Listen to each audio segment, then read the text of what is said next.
देखिए दोस्तों, आधार card holders को सबसे ज़्यादा जो समस्या का सामना करना पड़ रहा है उसमें एक ही समस्या है कि उनकी डेट ऑफ बर्थ में या तो लिमिट क्रॉस हो गई है या फिर फर्स्ट टाइम भी अगर वो अपनी डेट ऑफ बर्थ अपडेट करवा रहे हैं तो उसमें करेक्शन नहीं हो रहा है, टेक्निकल रीज़न में रिजेक्ट हो जा रहा है। ये एक कॉमन समस्या है और अक्सर लोगों को इसी समस्या का सामना करना पड़ रहा है। नहीं बैठ चुपचाप, ठीक है, नो प्रॉब्लम।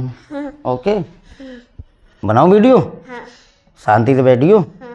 तो आधार कार्ड में डेट ऑफ बर्थ को लेकर लोग बड़े परेशान हैं। मतलब डेट ऑफ बर्थ में करेक्शन ही नहीं हो पा रहा है। कई केसेस में ऐसा हो रहा है कि किसी की डीओबी है 2010 या 2012 या 2008, मतलब माइनर है, और अब उसे एडल्ट में कन्वर्ट होना है। अब उसे डीओबी करानी है अपनी 2005 या 2006 या 2004, जबकि उसकी रियल एज यही है। मतलब वो माइनर नहीं है, वो एडल्ट ही है। उसके बावजूद टेक्निकल रीजन में रिजेक्ट हो रहा है। एक शख्स था, वो गया था रीजनल ऑफिस ऐसी समस्या को लेकर, तो वहाँ उन लोगों ने जवाब ये दिया कि ये जब तक 18 साल का नहीं होगा तब तक इसकी डीओबी अपडेट नहीं होगी। अब उस बेवकूफ़ से ये पूछो कि 18 साल का वो जब हो जाएगा, जब उसकी डीओबी यूं ही कंप्लीट हो जाएगी, तो फिर उसे अपनी डीओबी कंप्लीट करवाने की ज़रूरत क्या है? क्यों वो फिर अपनी डेट ऑफ बर्थ अपडेट करवाएगा जबकि वो ऑलरेडी 18 साल का हो चुका है या 18 साल से ज़्यादा हो चुका है? तो ऐसे ऐसे ऊल झलूल नियम यूआईडीआई की तरफ से निकाले जाते हैं। मतलब यूआईडीआई के अफसरान ऐसी ऐसी बातें बताते रहते हैं। तो ये बात मेरी समझ से परे है। देखिए, टेक्निकल रीज़न में अगर आपका रिजेक्ट हो रहा है डीओबी, अब वो चाहे आपका माइनर इनटू एडल्ट हो या एडल्ट टू एडल्ट हो या माइनर टू माइनर हो, उसका एक ही समाधान है और वो है कि पीजी पोर्टल पर आप कंप्लेंट करें या फिर आरटीआई के जरिए यूआईडीआई से सवाल पूछें। क्योंकि जब तक आप सवाल नहीं पूछेंगे ना, तब तक कुछ भी होने का नहीं है। यूआईडीआई को ये लगता है कि भैया ये जनता तो ऐसी है, जो नियम चाहो इन पे थोप दो, लेकिन ऐसा नहीं है। आप सवाल पूछिए, भाई आप रिजेक्ट क्यों कर रहे हैं बार बार? मतलब आपका बर्थ सर्टिफिकेट एकदम जेन्युइन है, ओरिजिनल है, सब कुछ सही है, उसके बावजूद टेक्निकल रीजन में रिजेक्ट हो रहा है। ये कहाँ का इंसाफ है?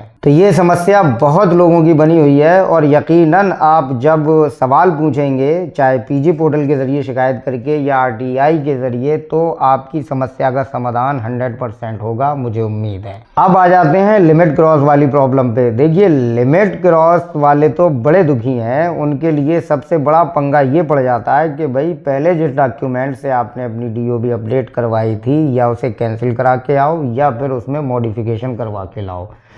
मतलब या तो उसमें करेक्शन करवाओ या फिर बिल्कुल कैंसिल करवाओ, और वो यूं ही नहीं मानेंगे कैंसिल और करेक्शन, बल्कि उसकी स्लिप लेकर आओ। एक शख्स से मेरी बात हुई, उन्होंने मुझे बताया कि उन्होंने अपने बच्चे का बर्थ सर्टिफिकेट जो कैंसिल करवाया अपने में लगभग 25,000 रुपये खर्च हो गए।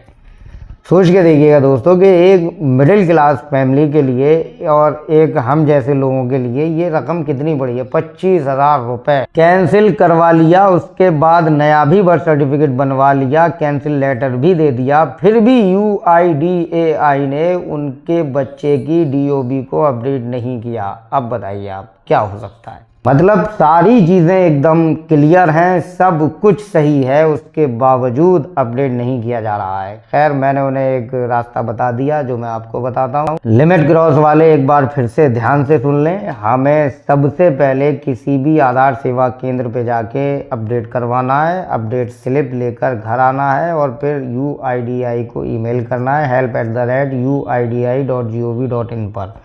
सब्जेक्ट में लिखना है for DOB update limit cross, और फिर अपना एक लेटर लिख देना है उसमें, जो भी आपकी जेन्युइन रीज़न है आपका, जो भी वो आपको उसमें दर्ज करना है, टाइप करना है। और चाहे तो आप एक अपने हाथ पे एक लेटर भी लिख सकते हैं और फिर उसमें आप अपना birth certificate, self declaration form और एसडीएम ऑर्डर अगर लागू है तो वो, 10th की मार्कशीट अगर है तो वो, और एनरोलमेंट अपडेट स्लिप वगैरह ये सारे पीडीएफ फाइल बना के आपको मेल कर देना है, फिर वेट करना है। और फिर अगर नहीं होता है तब फिर आपको आरटीआई से सवाल पूछना है या फिर पीजी पोर्टल पे कंप्लेंट करना है। अच्छा, पीजी पोर्टल पे कंप्लेंट कैसे करना है उस पे मैं एक सेपरेट वीडियो बना दूंगा, बहुत इजीली आप कर पाएंगे। जो लोग समझदार होंगे, जानते होंगे, वो आसानी के साथ कर सकते हैं। गूगल पर पीजी पोर्टल लिखो तो पहली नंबर पे आएगा, रजिस्ट्रेशन करके रिक्वायरमेंट पूरी करो, कंप्लेंट भी हो जाएगी। फिर भी मैं एक सेपरेट वीडियो बनाऊंगा, तो मुझे उम्मीद है कि मैं आप लोगों के सामने आपके सभी डाउट्स लगभग क्लियर कर पाया होऊंगा। आपको कुछ नया सीखने को अगर मिला है तो वीडियो को लाइक करो, शेयर करो और चैनल को सब्सक्राइब ज़रूर करो।